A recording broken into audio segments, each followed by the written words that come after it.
Hi, good morning, and welcome to the Keys History and Discovery Center.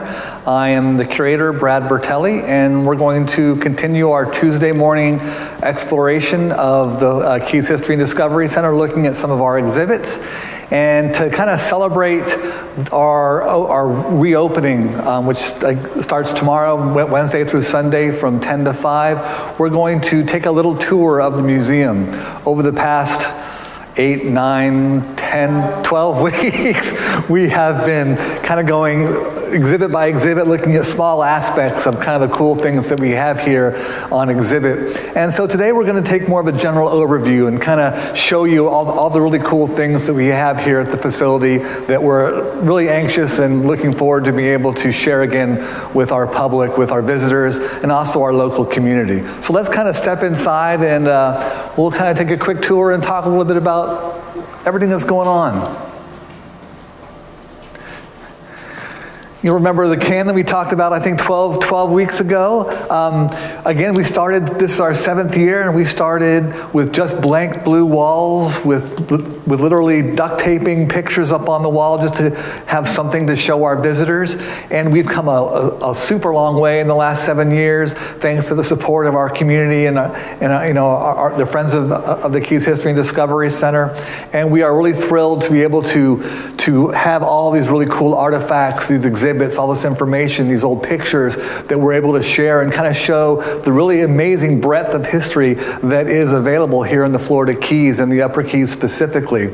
I know it's a great place to come down and relax and fish and enjoy the snorkeling and the diving and the boating and just the great food and drinks, but there's an amazing amount of history that's available, and we are thrilled to be able to have this facility to kind of share all of that with you. From anchors from the 1733 treasure fleet, we have some great information on that fleet that had the misfortune of sailing on Friday the 13th and encountering a hurricane and sinking just offshore of the Upper Keys, from like Duck Key at mile marker 60 up to Key Largo, and all these wrecks and the artifacts we have from this. We have a lot of artifacts on exhibit from those wrecks that were salvaged just offshore. This is a really cool piece. I know I talked about going up to Tallahassee and kind of shopping and looking for artifacts at the Bureau of Archaeological Research up there and bringing those artifacts down to share with our with our community. And this piece in particular really caught my eye. It was really neat to find. And this wreck was just here off of Upper Matacumbe Key. And there's the ram and the grape leaves, and there's part of an eagle on the top. There was a second part of this piece of pottery that would have been too difficult to exhibit, but this big piece is really amazing. We have over here, what's really cool about this little jar here is when you come in and visit the museum, there's actually some indigo dried in the bottom of the jar. Still, which is an indigo, like cochineal, was a really important dye coming from the New World. We have so many great artifacts about about the first people of the Florida Keys who were here 2,000 to 3,000 years ago. We had a great talk last week with Ryan Hark talking about the indigenous people who came to the Florida Keys. We have some great information, some great artifacts of pottery and other tools, shell tools that were discovered here locally. These, for instance, are on Plantation Key. And what's really cool about these were discovered in 1951, and what I love about this particular exhibit is that these are the actual drawings by the archaeologists back in 1951, piece from the University of Miami, that correspond to the individual pieces. And that's kind of a really cool peek into how archaeology works. And along with some great information on the storyboards. One of my favorite pieces I've done, things that I've collected here on this From the Depths, Treasures from Our Past, were these really cool, small, miniature clay figurines. They wouldn't have toys, wouldn't have your iPad and all the toys we have today. But these little pieces I thought were really neat. And again, they were discovered off a wreck here, just off Upper Matacumbe Key.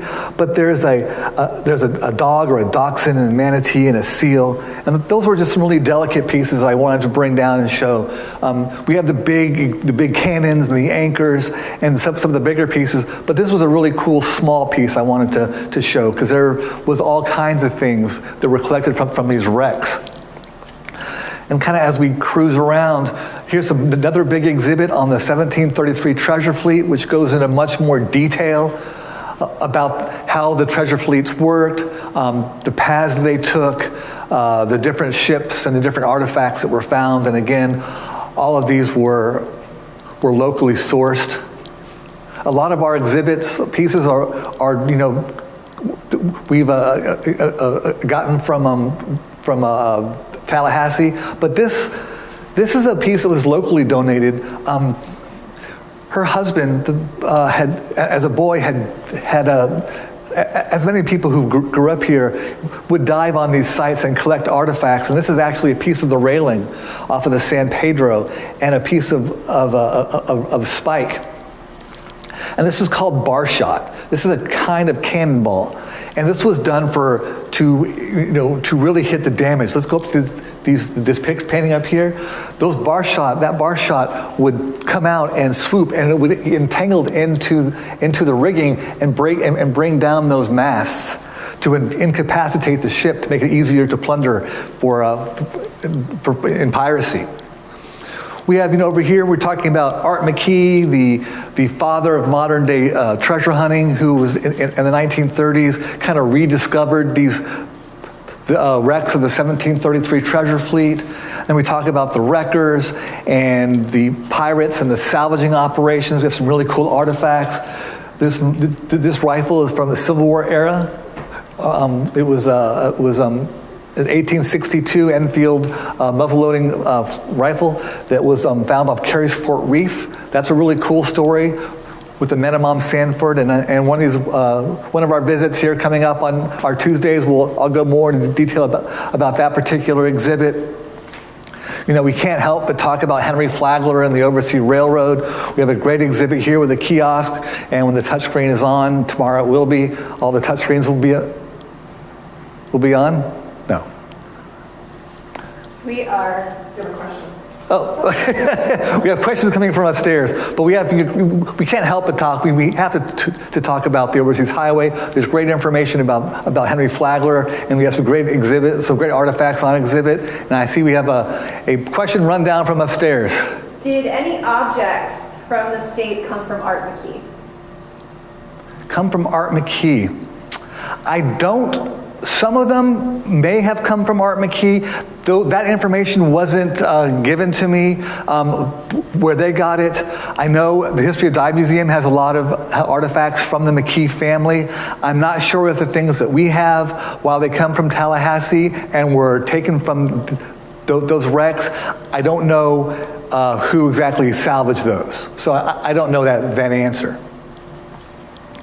And of course, as we kind of continue around the museum, we have to address the Legends of the Line, our very first exhibit here at the Keys History and Discovery Center, where we're talking about some of the pioneer fishing legends, including Aaron, who I almost called Renee, Aaron's great-grandfather. These are some really cool fishing poles. This is President George Bush Sr. with his grandson Jebby and one of the local legends, George Hummel. And these two fishing rods here we have on exhibit. We have, of course, one of our more extensive exhibits called Stories of the Upper Keys, where we really explore some of the early communities in North Key Largo, Ocean Reef, the Anglers Club. Again, more information on Henry Flagler and the Overseas Railroad, Rock Harbor, which was the precursor to the Key Largo community, Planter and Tavernier, kind of in the south end of Key Largo. And then we're talking about Upper Matacumbe, the home of Islamorada, the original home site of Islamorada, Lower Matacumbe. We're talking about the 1935 Labor Day hurricane, the World War I veterans who came down to to build bridges and a solid bridge system that would help complete the overseas highway. So much information, there's so much to talk about. My all-time favorite, Indian Key. We have this fantastic model we had done, one of our early exhibits. Indian Key is the only ghost town in the Florida Keys. It's an amazing state park, Indian Key Historic State Park, with ruins from the village that was there in the 1830s, 1840s, and beyond. And what's one thing to go out to the island, which is only accessible by boat, and to walk around the old roads and look at some of the ruins of the buildings, but you really don't get an idea or a sense of the magnitude of that little 11-acre island, which once upon a time was the most important community in the Florida Keys, not named Key West. So much great history there. You know, we have some great information from the Bonefish and Tarpon Trust, talking about water quality and their research with bonefish and tarpon, and some of their circle of honor and the guides and the people who have contributed so much to the conservation of our fisheries here. And this is just the first floor. We have 2 floors here at the Keys History and Discovery Center. All our permanent exhibits are here on the first floor. On our second floor, we have an amazing exhibit, On Fly in the Salt, which I get wrong every time, on loan to us from the American Museum of Fly Fishing up in Vermont. We have an amazing 35-seat movie theater that shows documentaries on Henry Flagler, building of Henry Flagler's Overseas Railroad, on the 1935 Labor Day hurricane. And we've just added a really fun show about Black Caesar, the pirate Black Caesar, which is another fun addition to our facility. So we're looking forward to having you come back and aquariums, yes. We have more. We have history. We have discovery. And part of our discovery mission was the inclusion of our great aquariums that Blake Terry has been bringing to you every Monday with the Moat Marine Laboratory, our partnership with them. Great partnerships with Bonefish Tarpon Trust, with Moat Marine Laboratory, and so many others to help bring all this great stuff to our community. And we are thrilled to be opening back up starting Wednesday at 10 o'clock to have our visitors and our community come back in and see all the great things that we have on exhibit. In the meantime, tomorrow night, Wednesday between 5 and 6, we'll be doing another edition of Cocktails with the Curator. You can find, it's a webinar based, so you have to sign up for it. You can find a link on our Facebook page, also at Keys Discovery /virtual programming. On Friday, we're going to be going back out on the road and for our Field Trip Fridays, and exploring more of the great local history here in the Florida Keys. So until then, we're going to tell you have a good day, and we're looking forward to seeing everybody back here at the Keys History and Discovery Center. Have a great day. Thank you so much.